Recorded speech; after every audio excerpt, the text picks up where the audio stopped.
Hello, everybody. Welcome back to Talking Fitchburg, and we are in the guest segment. And joining me, I have a special guest from the Fitchburg Historical Society. It's Catherine. Welcome back. Thank you. Familiar face now. Yes. Like, you're starting to pop up on FACTv every now and again, and I think people are like, I recognize her. Hopefully they're making some trips over to the Historical Society, located in the library. Make sure you get over there. They have cool displays, cool books, all kinds of awesome stuff. So that's my quick plug about the Historical Society.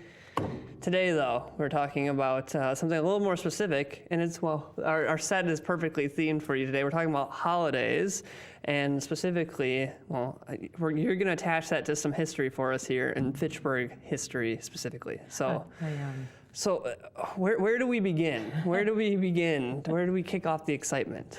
Well, in planning for this particular interview in December, I thought, wouldn't it be fun to share with folks the aspects of Christmas 60 years ago in the 1950s here in Fitchburg, and what we did as children, because I was a small child at that time in elementary school, and we had a very different kind of educational experience at that point, because the landscape in Fitchburg was actually dotted with one-room country schools. Yeah. And I happened to attend one of those schools, and it was different than, of course, the larger schools that we have now that are more centralized. So we had a very unique experience in terms of small communities. Sure. And those country schools are really the center of our small communities. And we had the farming community at that point, so most of the children came from dairy farms. Sure. Walked to school. We didn't have the busing systems we have now. But we had one teacher, and all of us from grades 1 through 8 were in one room. So my brothers and sister and in fact cousins and lots of neighbors were there in that one-room school. Yeah. And so the school I went to, Stoner School, was located near Seminole Highway, South Seminole Highway, on the intersection of Grandview and Fitchburg Road and Vroman Road. So, and it's still standing. It's still there. It's a private residence now. Okay.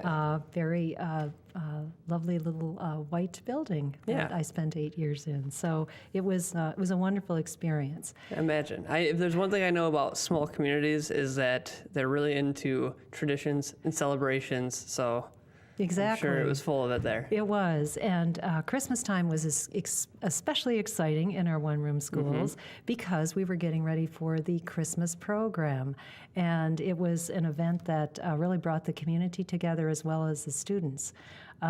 So in preparation for that, it began early in December, and our teacher would pick out plays for us and then assign roles to those who were going to be in the play, the older children. The younger children were given pieces, which was like a little poem to say, and that was very exciting for the young children to memorize those. Yeah. And we would even spend time preparing as we might go as a couple of people in a side room or a little library to practice ahead of time.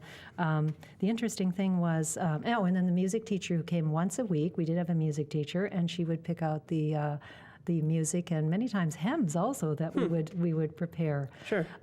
So it was actually very fun to get ready by sending out invitations. We made the invitations, the children in the school, out of construction paper. Wow. And of course, it heightened the excitement and anticipation that we were making these invitations, not only for our parents, but our grandparents, and everyone in the community received these personal invitations to come to the Christmas program. That's so cool. You guys were involved in the whole process. The whole, everything. Awesome. Everything. We did from beginning to end.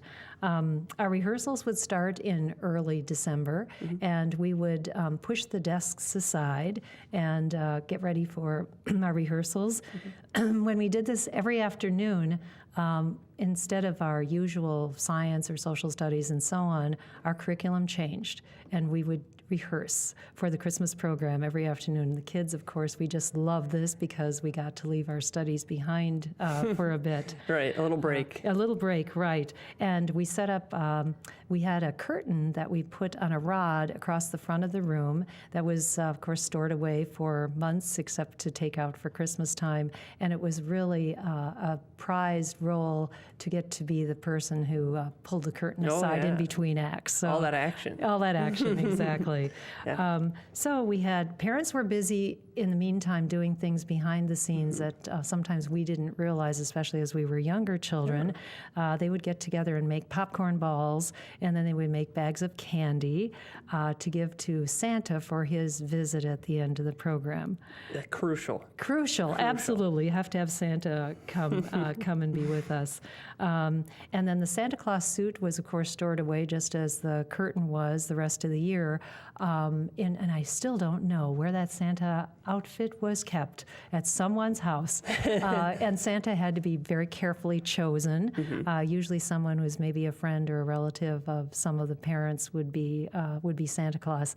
I remember one year when I was a little older, my uncle surprised us and ended up being Santa Claus. Oh. And of course I recognized him, but you don't let on to the younger children that you know who Santa Claus is. And then Christmas tree was also provided for us at school by our parents, and we would put all the decorations on. I remember doing chains, paper chains, and so on, and that was really, really fun. So we got our environment ready for the Christmas program also.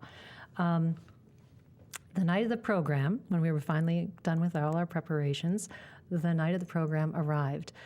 Since this is a farming community for the most part, the farmers would change their milking schedule and make sure the cows were milked early so that they could arrive at the program and be there. It's a big deal. It's a big deal. In fact, it was probably the most important social event in the community for the whole year. That's awesome. It was awesome.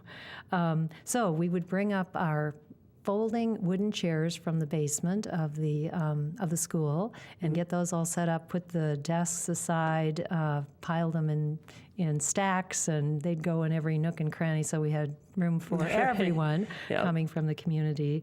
All of us children, I remember just having butterflies in our stomach and worrying about whether we would remember our lines. Sure, oh yeah. But we wanted our parents to be proud of us, so we tried our best that evening, and I'm sure there were always a few glitches, but we felt we had done a great job by the time we were done. Our parents applauded at the right time in the audience and laughed at our jokes, and so it was a very... That's awesome. Yeah. It sounds like, I mean, it's so cool just to hear about, the tightness of the community, everyone coming out, moving around, I mean, crucial parts of their day with, milking things to be a part of it. So cool. So Absolutely. cool. I love hearing about these things. So that's just a teeny little piece of our history here in Fitchburg. Of course, people can always go over to the library, check out the Fitchburg Historical Society. You guys also have a website now. We do. Which is pretty new, up and running. And it it's keeps being upgraded, and we're adding pictures to our website, too, that are available to the public. So really making it accessible for That is so everyone. awesome. Well, appreciate you taking a little bit of time to come down, tell us just a little bit of that history. We're going to take a quick break. We're going to come back, and there's going to be more Talking Fitchburg.